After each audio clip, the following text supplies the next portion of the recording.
तो हमने कई सारे popular Raj comic super heroes की बात कर ली, from super commando Dhruv and Nagraj to Bhokal and Tiranga. और आज वक्त है बात करने का एक ऐसे हीरो के बारे में जो मॉडर्न वर्ल्ड में नहीं बल्कि सतयुग के समय में जन्म लेता है। तो आज बात करने वाले हैं राज कॉमिक्स के एक एंशिएंट टाइम के सुपर हीरो की, जो सतयुग से लेकर आज की मॉडर्न वर्ल्ड तक का सफर तय करता है और जिसकी ओरिजिन में देव और दैत्य दोनों का खून जुड़ा हुआ है। तो आज का आरसीसीयू कैरेक्टर ओरिजिन्स एपिसोड फोकस होने वाला है योद्धा पे, उसका ओरिजिन, पावर्स, एलाइज, विलेंस और हमारे आरसीसीयू से क्या कनेक्शन हो सकता है उसका, सब बताते हैं।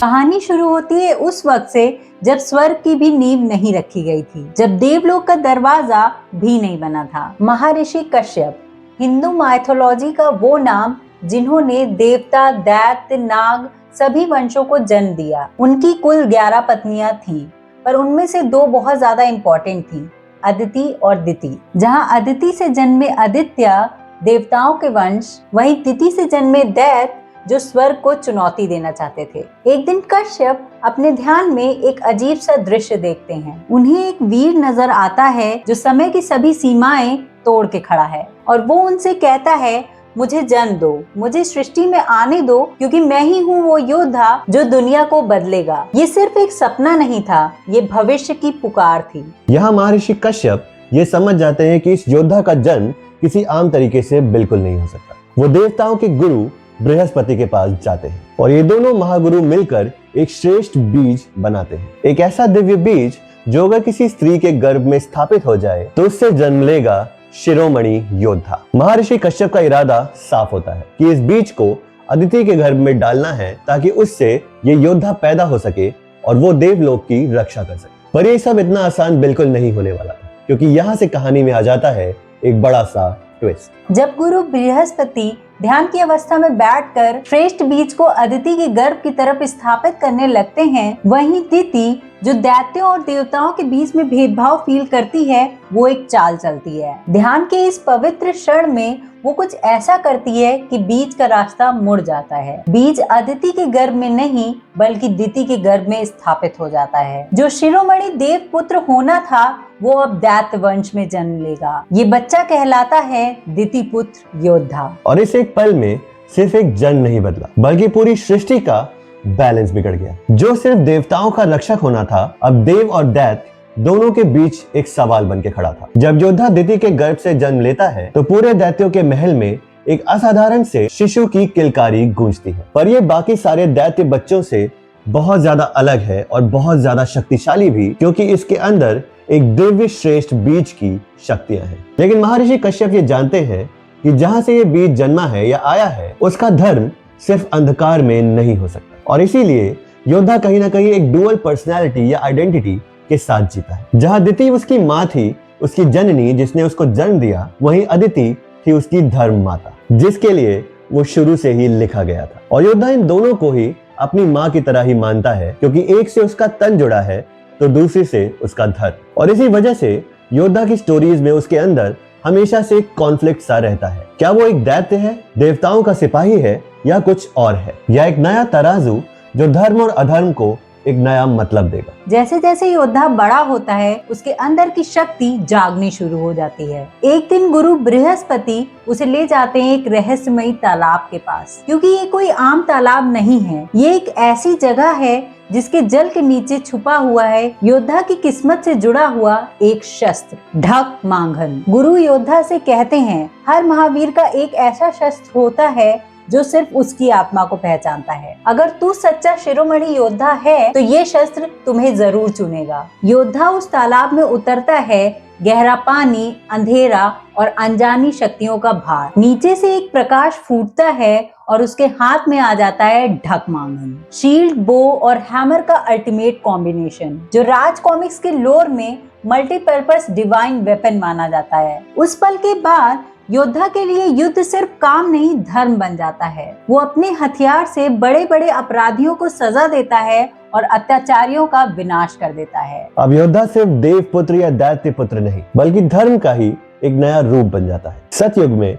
उसका नाम सिर्फ डर से नहीं बल्कि सम्मान से लिया जाता है। यहाँ दैत्य लोग और देव लोग दोनों ही ये जानते हैं कि अगर कोई युद्ध न्याय के लिए हो रहा है तो योद्धा उसमें जरूर खड़ा मिलेगा। पर फिर एक बड़ा और मिस्टीरियस सा इंसिडेंट होता है जो योद्धा की जिंदगी पूरी तरह से बदल के रख देता है। एक ऐसा महायुद्ध हो रहा है जहां प्रलय जैसी स्थिति आ चुकी है। ढकमांगन से निकली शक्ति किसी प्राचीन कर्स या मंत्र से टकराकर समय का पर्दा ही चीर देती है और योद्धा यहाँ एक तेज प्रकाश से विलीन होकर गिरता है। पर जब वो आंखें खोलता है तो उसके आसपास है हाई राइज बिल्डिंग्स, कारों का शोर, नियॉन लाइट्स और मोबाइल फोन्स। जहां कभी उसके कानों में सिर्फ रथ की आहट सुनाई देती थी, आज वहां पे इंजन की दहाड़ है। जहां देवलोक के द्वार सिर्फ सोच से ही खुल जाते थे, यहाँ अब ऑटोमेटिक डोर्स नजर आ रहे हैं। और ये सब इसलिए क्योंकि किसी कारण सतयुग का ये महायोद्धा 21वीं सदी में आ पहुंचा है। और आगे योद्धा की कहानी में सबसे बड़ी थीम जो है कि योद्धा कैसे कोप करेगा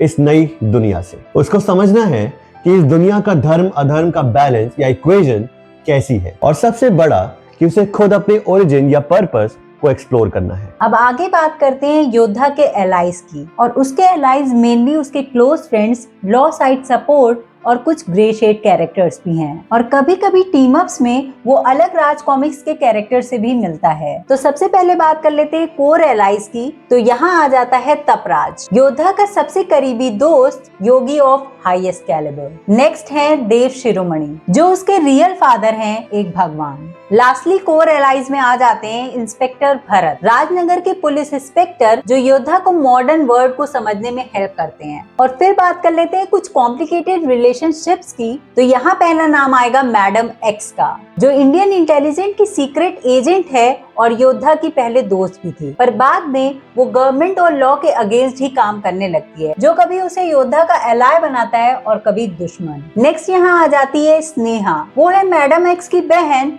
जिसका योद्धा पे क्रश है। वो योद्धा की कहानी में इमोशनल सपोर्ट और ह्यूमन कनेक्ट का रोल प्ले करती है। और लास्टली बात कर लें लोहांगी की। वैसे तो ये विलेन लिस्ट में भी आएगी, पर कहानी ये कहती है कि कभी वो योद्धा से प्यार भी करती थी, इसीलिए उसका डायनामिक एक्स एलाय ट्रैजिक लिंक जैसा लगता है। अब बात कर लेते हैं योद्धा के टीम अप्स और लार्जर यूनिवर्स लिंक्स की। कई कॉमिक्स में योद्धा को भोकाल, गोजो, अश्वराज, तिलस्मदेव, प्रचंडा और अडेक जैसे हीरोज के साथ ग्रुप किया गया है। तो भाई एलाइज की बात तो हो गई, तो अब ऑब्वियस है कि बात होने वाली है विलेंस के ऊपर। तो योद्धा के जो भी मेजर विलेंस है वो एक मिथिक सी और एक डार्क सी टोन लेकर आते हैं, जिसमें सबसे प्रोमिनेंट नाम लोहांगी, बल्लार और जांजिबार के आ जाते हैं। अब यहाँ लोहांगी के बारे में हम लोग पहले भी मेंशन कर चुके हैं। शी वंस लव्ड योद्धा with all her heart, but अब वो उसकी सबसे बड़ी एनिमी भी है। नेक्स्ट बल्लार की बात करें तो वो एक प्रॉपर वॉरलॉर्ड है जो बहुत ज्यादा ग्रीडी है for power and everything around, और वो लोगों को स्लेव बनाकर उनको कॉन्कर करके अपनी पावर को दर्शाता है। और लास्टली बात कर ले जांजिबार की, तो ये कोई विलन का नाम नहीं बल्कि एक जगह का नाम है, जहां वैसे तो योद्धा की मोस्ट बिलवेड पर्सन रहती है, पर उसके जो लोग हैं, जो किंगडम्स है, जो भी उसको कंट्रोल करते हैं जगह को, वो योद्धा की कई सारी कहानियों में एक विलन के रूप में दिखने मिलते हैं। योद्धा की स्टोरी लाइंस को 3 ब्रॉड कैटेगरीज में रखा गया है: origin saga, general battle arcs और कमबैक आर्क। तो सबसे पहले बात कर लेते हैं ओरिजिन सागा की। तो यहाँ सबसे पहली कॉमिक आ जाती है योद्धा, जहाँ हम पहली बार योद्धा को जानते हैं। प्राचीन युग का सेटअप, देव दैत्य का बैकग्राउंड फील वहीं से बन जाता है। और फिर आ जाती है आक्रमण, पहला बड़ा इन्वेजन अटैक स्टाइल कॉन्फ्लिक्ट। यहाँ योद्धा फ्रंट लाइन डिफेंडर के रूप में दिखता है। और इसी में लास्ट आ जाती है ढकमांगन, शील्ड, बो, हैमर कॉम्बो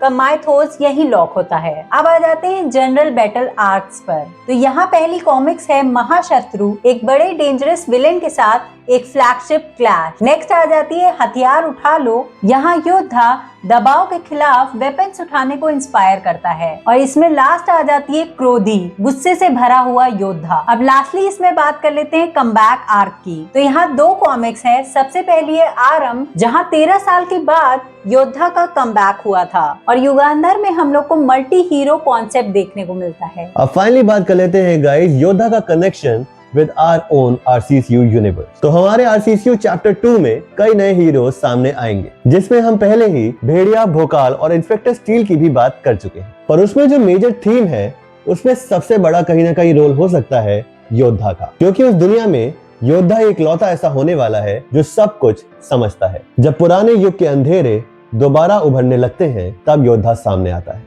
और चैप्टर 2 में योद्धा हमारे बाकी हीरोज को सिर्फ लड़ना ही नहीं बल्कि जंग को खत्म करना सिखाता है, क्योंकि जब सब कुछ मिट जाता है तो सिर्फ यादें ही हैं जो दुनिया को बचा सकती है। तो दोस्तों ये थी योद्धा की डीप ओरिजिन स्टोरी। एक ऐसा हीरो जिसका जन्म एक गलत बीज से हुआ, पर उसने अपने खून से ज्यादा अपने कर्म को इम्पोर्टेंस दी। अब नेक्स्ट हम किस कैरेक्टर ओरिजिन पे बनाएं वो हमें कमेंट्स में जरूर बताइएगा, और हम पोल भी इसका डालेंगे तो उस पे भी बता सकते हैं। और जैसा कि हमने पहले भी आपको बताया था कि हम अपने RCCU वीडियो का मूवी ब्रेकडाउन भी करने वाले हैं, जिसमें से पहली मूवी होने वाली है Doga the beast with in. तो वो भी आपको जल्द ही देखने को मिलेगी। तो आप कितने एक्साइटेड हो हमें कमेंट्स में जरूर बताइएगा। ये वीडियो पसंद आया तो लाइक करिएगा, सब्सक्राइब करिएगा। मिलते हैं नेक्स्ट वीडियो में। Bye bye guys, keep rocking.